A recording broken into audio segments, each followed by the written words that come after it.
Hey guys, today we have a little bit of a different topic. And I already touched on that in the Story of Monkey Pixels video, that one client in particular, they scammed us, they didn't pay us, they still owe us more than $40,000 for a job done, and there's hardly anything we can do about it. So putting out a disclaimer right now, this video might very well be over 20, maybe even 30 minutes in the end. It's not scripted, I will just talk from my experience, I will just talk from the heart, so there's not a lot of b-roll in there. It's just me telling the story what happened, and maybe you can learn from it, maybe just sympathize with me and just stuck around if you're interested in that. But again, it's going to be long, it might actually get boring, so your choice. And here's disclaimer number 2. I will drop a lot of names from companies, individuals, and although all of these participants played a role in what happened, I'm not holding any of these responsible. And the one party and the company and individual that I'm actually holding responsible for all of that, I will not drop the name because I don't want to open myself up to some defamation or bad-mouthing lawsuits, so just keep that in mind. So without any further ado, let's jump right in and go back to the very beginning. So a couple of years ago, we were working for this company and we were producing a lot of content for them. We were working with them really closely. And there was this one guy from the UK and he did PR and outreach for them. And we were working together on a lot of projects. We actually slept in the same hotel room for a couple weeks at a time, and we actually started a project together for this company. So we were working really closely, and I would say we actually got friends. He came over to my place, we hung out, he slept on my couch, I met his girlfriend, so on and so forth. So, and that kind of plays into the whole role that all of that has for the entire video. So then he was kind of unhappy with his role that he was doing for this company, and since our contract came to an end, we were kind of discussing on starting something together because he didn't really want to do the PR and outreach for this kind of company, but he wanted to do something else. So we got into talking, and we really wanted to be in the music business and the sports business, and so did he, because he was a huge sports fan. He also studied music management and interned for a publishing company in LA. So he set up some music videos in LA. We shot some videos over there. Belle and I flew to LA with him and his girlfriend, lived together, hung out together all the time, whatever. So we shot these videos, and when coming back to Europe, we had a lot of other jobs. And then he hit us up that he is trying to represent this UFC fighter who's really popular and up and coming. And this guy needs a promo video. He already has a sponsor. The sponsor wants to pay for the videos, but it's kind of a spec commercial kind of type. So it's not 100% sure. So we knew that there was some risk involved, but he already promised us for 2 videos, it's gonna be like £5,000. Plus the expenses and everything, but I had to upfront the expenses myself, flying to London, getting a rental car, and then from London to Birmingham to wherever to shoot all that kind of content. So I kind of really wanted to get into the sports scene and I trusted him, so we did all that.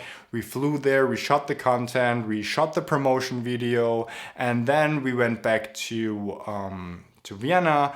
And then after a while he said that the sponsor didn't pan out because the UFC fighter, he didn't really want to start a company, so for tax reasons, whatever, so the sponsor didn't really want to pay for these videos. So it was a lot of back and forth, and I paid for all of this out of my own pocket, and I was down €1,000 on flights, hotels, rental cars, and so on. So I was kind of pissed at this moment, obviously, because I lost that money. Now I had this kind of cool video that we never released and nobody wanted to pay for. So I reached out to him numerous times, up to the point where he just stopped talking to me.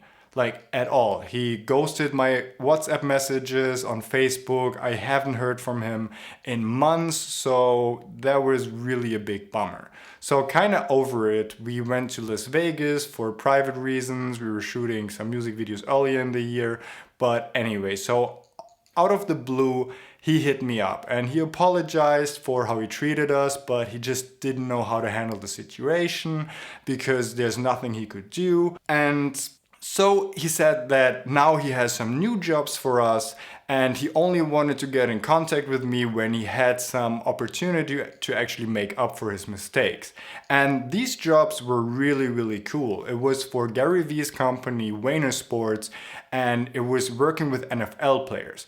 We were shooting a VIP event in Los Angeles, in Hollywood, with all the NFL players, and that was really, really cool. But obviously I said, hey, I'm just doing this with a contract with 50% upfront payment. I think the job paid about $6,000. So we got the contract, we got the money up front, and then we got the other half after the edit was finished. So all was well. We actually shot some more videos for this company. We also got paid for that. So all is well that ends well. And obviously we made up, we forgave him, and we got paid in the end anyway. Not for the promo video, that was still not being paid, not being used, but he kind of made up for it. And then really shortly after, he said he's still representing, but now as an official agent, the UFC fighter we shot the promo video for. And he's actually getting a title fight pretty soon. And if we wanted to shoot a 6 weeks documentary about this UFC fighter in 3 different cities, in Los Angeles, in Las Vegas, as well as Dallas, where the actual fight would take place. And me being a huge UFC fan at the time, I was actually a semi-professional fighter about 15 years ago. I was obviously 100% in. I really wanted to get this job because this would be a dream come true for me. Like being on a press conference, behind the scenes, being at an actual UFC title fight, behind the scenes filming, being at the UFC facility in Las Vegas, seeing how these guys train, how these guys eat. And obviously this would be a dream come true for me. But obviously being a little bit on the cautious side, I told him, yes, of course we can do it. We agreed on, I think it was 15,000 or 20,000. I think it was 15,000 for the entire 6 weeks, plus all the expenses paid. And I wanted to obviously get everything in writing and get the 50% wired up front. Then all of a sudden, the fight got moved to an earlier date, about a month earlier. And that was nothing everyone could have foreseen. He called me up and said, hey, the press conference about this event is in 3 days in Los Angeles. Can you be here? And I was obviously like, hey, but what about the 50% up front? Can you wire it to me right now? And he said, look, like I have a contract with a sponsor. So he opened up his own company working for the UFC fighter in PR agency, whatever kind of deal he was doing. And he said, hey, my company has a contract with this big sponsor about this documentary. They wanted to pay about like 90,000 pounds for everything. They're paying for the fight camp, for the flights, for your stuff, for the documentary. Obviously the UFC fighter itself needs to get paid, yada, yada, yada. And he said, like, it's a big corporation. They only do a monthly pay run once a month. And even if they were to do like an exception for that and try to wire you the money right now, it would never be there in time for you to be in LA, which obviously all made a lot of sense. So at this point, I had a decision to make. I could just take up all the costs myself, fly there, hotel in LA, and hotels in downtown LA near the press conference on the weekend really weren't cheap. But that was the only option to actually be near the UFC fighter, to get all the behind the scenes and, first look glimpses and be ready to be there. If I would have just gotten a motel an hour away with LA traffic, that would not have worked. And speaking of traffic, I also needed a car. So my initial investment would have been my flight. It would have been the rental car as well as the hotel.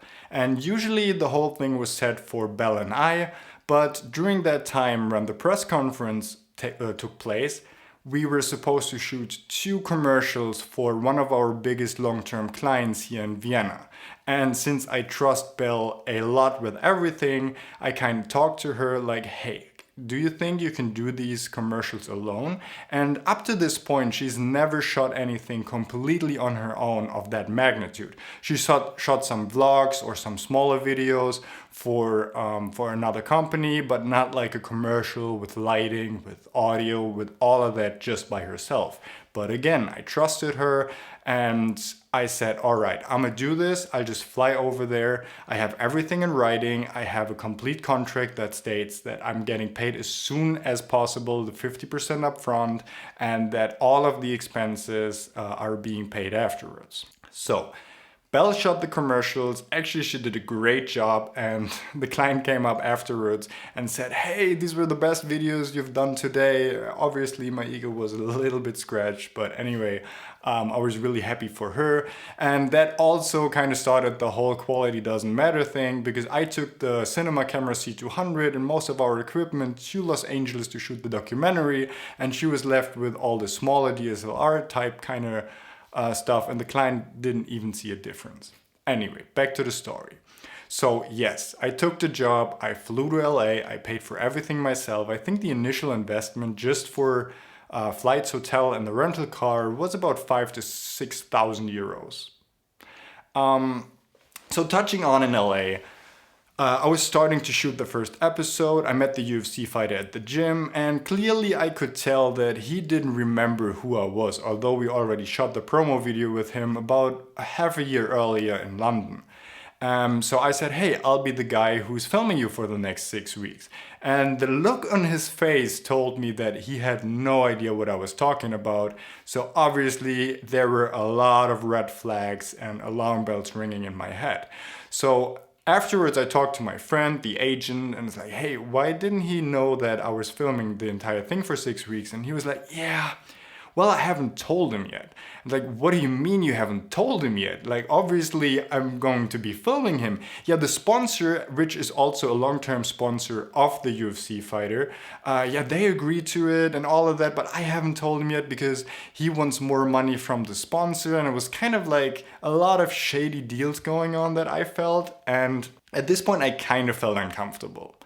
So now going to the actual press conference, filming, it was fine. Like I got the credentials, I could film behind the scenes, and it was kind of a cool experience for me anyway. I also met another guy that we already were introduced to in LA earlier when we shot the whole thing for NFL, because he was sponsoring this event, and there was a company called H Factor. They were producing high performance water for athletes, and they wanted to do a deal with the UFC fighter as well.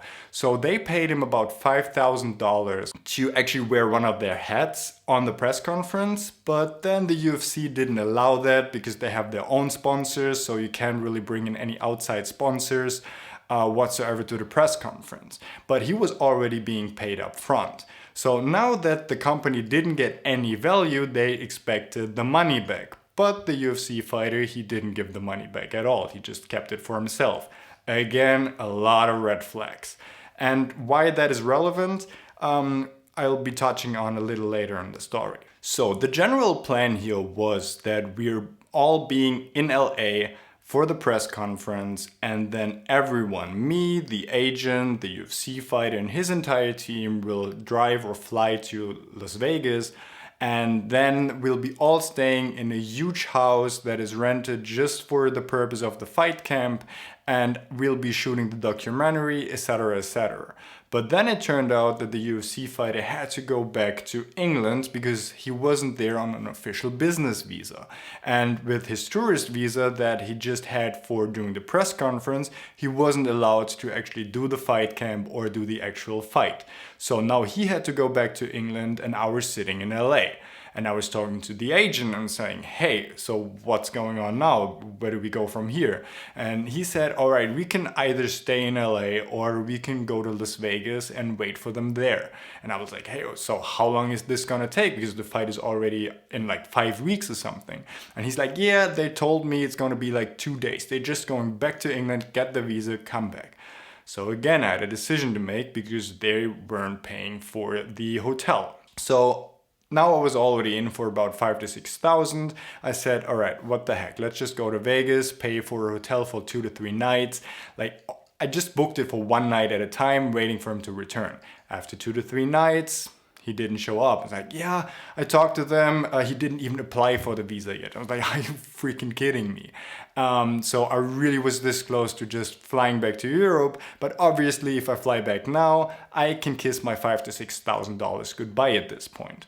So anyway. So we took the hotel for another couple nights, and he was like, yeah, they're gonna be here in 2 days because they got like expedited from the embassy, whatever. Okay, so I'm sitting in Vegas. He was supposed to be there in like a day or two, and then somebody dropped the bomb on us, and the sponsor was out. Because apparently, allegedly, he beat some guys up in a club somewhere in Liverpool, and the sponsor didn't really want to associate with him anymore, and the sponsor was out at this point. Turned out that he made a contract with them, but apparently the sponsor could drop out for no reason whatsoever at any time. So we were there, we had no sponsor, he wasn't in the country, I was sitting there already $6,000 to $7,000 deep, and now I had a decision to make again. Am I flying back now and trying to sue for the $6,000 to $7,000? But obviously I didn't really produce anything, so I couldn't even hold up my end of the contract. So it's going to be really tough to see all that money returned. So he said he's on the phone with like 3 to 4 other companies. They want to sponsor him for sure. And I felt this kind of content with our kind of quality that we delivered would definitely be able to get sponsors, because it was a title fight for the UFC in Las Vegas. We were already there. And in my mind, I couldn't really see how we not at least get as much money from some sponsors to actually cover our costs. So again, I decided to stay, took a leap of faith, and hope for everything to pan out. Turns out the sponsor actually just tried to use this to pay a little less money. So instead of the £90,000 they offered in the beginning, they now just wanted to pay $50,000, which I think is a really big scumbag move. But again, this was enough to cover our costs, so I didn't really care at this point. And a couple days later, all the guys came to Vegas. We now wanted to move into the big house that we were promised, and the next problem occurred that, yeah, there's not enough space in the house. They just booked a really small house because it was so short notice. They don't even have enough room for me or the sparring partners. Some of them are just sleeping on the couch. So I was like, so what am I supposed to do now? Yeah, you need to get a hotel or an Airbnb or whatever. It's like, so who's gonna pay for this? And it's like, yeah, the sponsor is in again.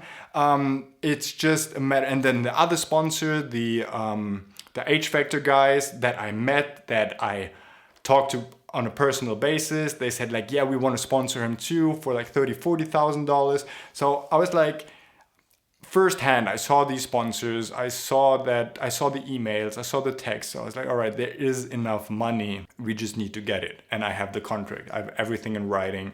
So again, I just cleared it with him every time when I booked something, so that I actually have a transcript of that he's confirming that I'm going to book something, so that I can get it back later. So we actually got a good deal on an apartment in Vegas that was somewhat decently close to the UFC facilities.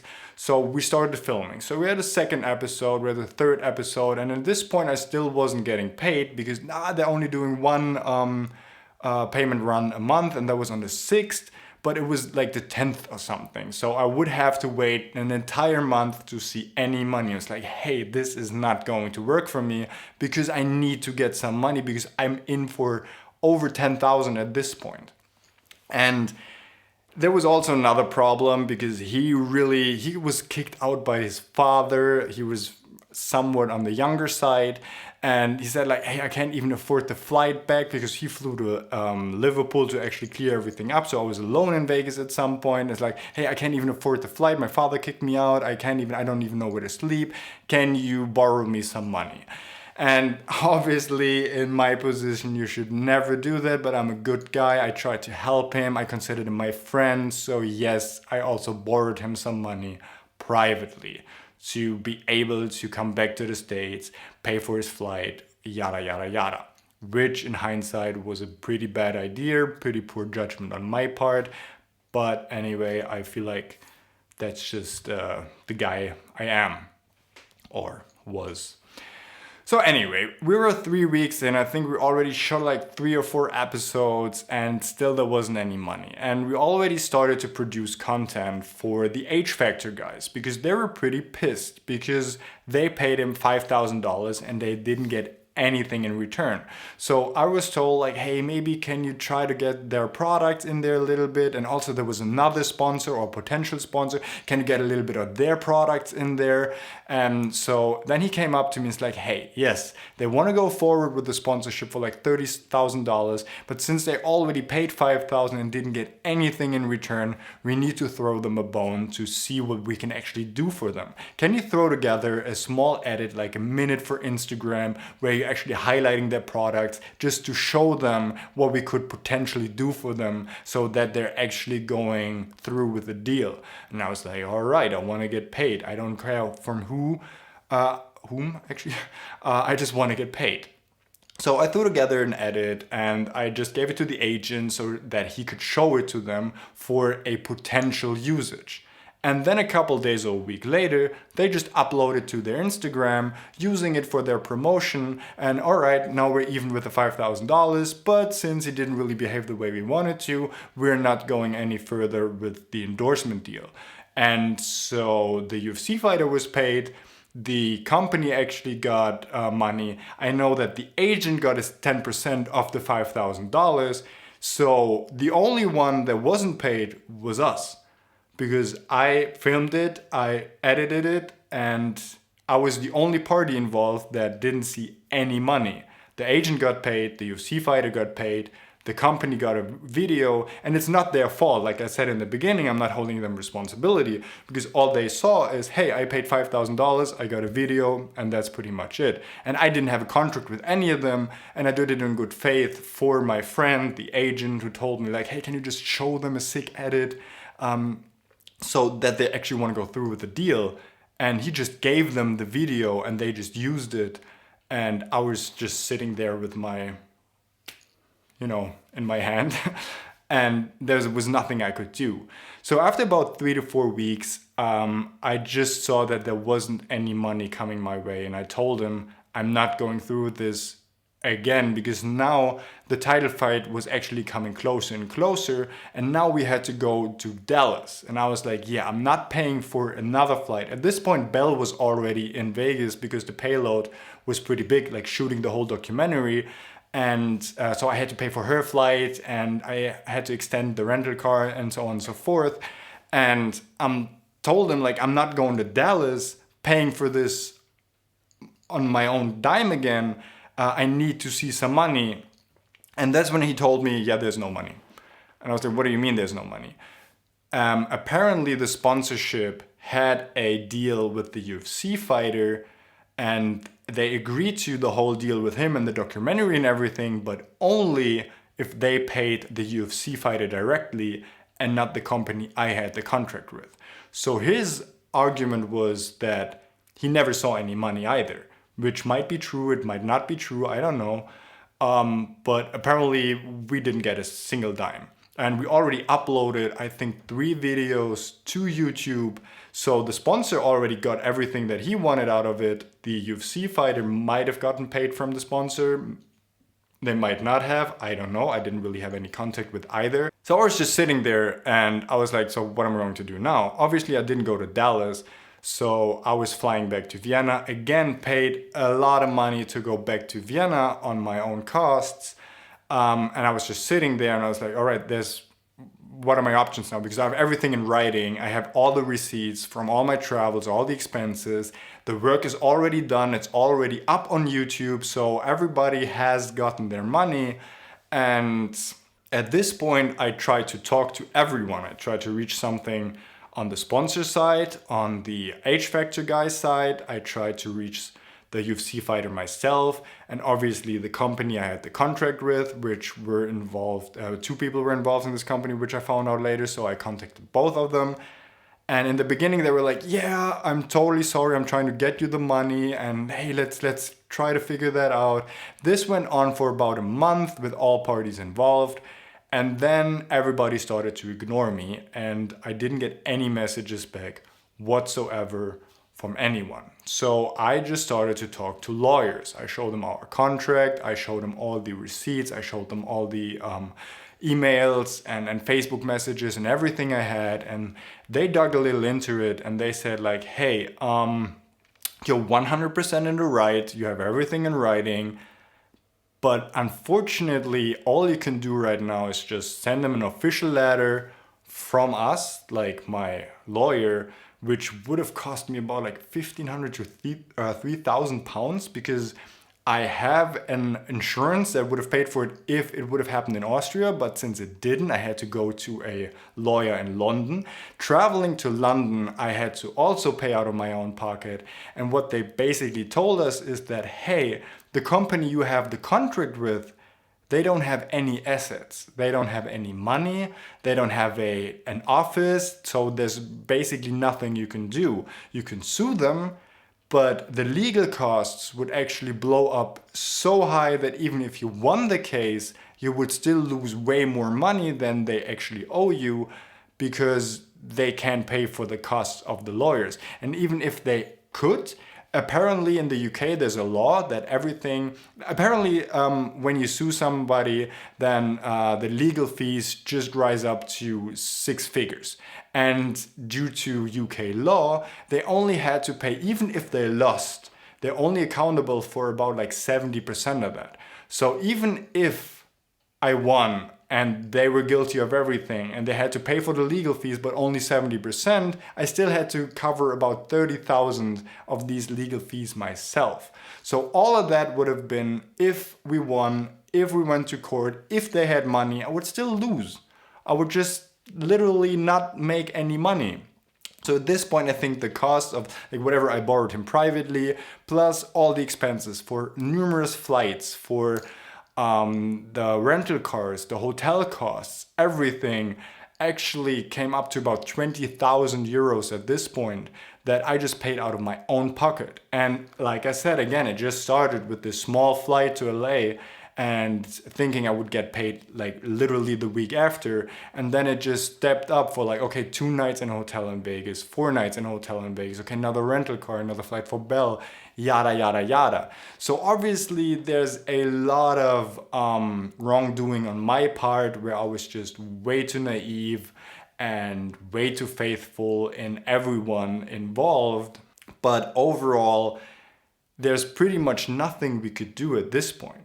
And I'm not gonna lie to you, this really shattered my confidence in the whole filmmaking business, because I had a contract. And I'm not saying you that contracts aren't important, but A, do your due diligence that the person or the company you have that contract with actually has assets or is a real company. Because if push comes to shove and you have this contract, it's really worth nothing if the person you try to sue doesn't have any money you can sue them for. So that is our tip number 1. Always rely on prepayment. Get everything in before you start the job. I mean, in my case, it was really a special situation because the press conference was in 3 days and it was moved to an earlier date that nobody could have foreseen.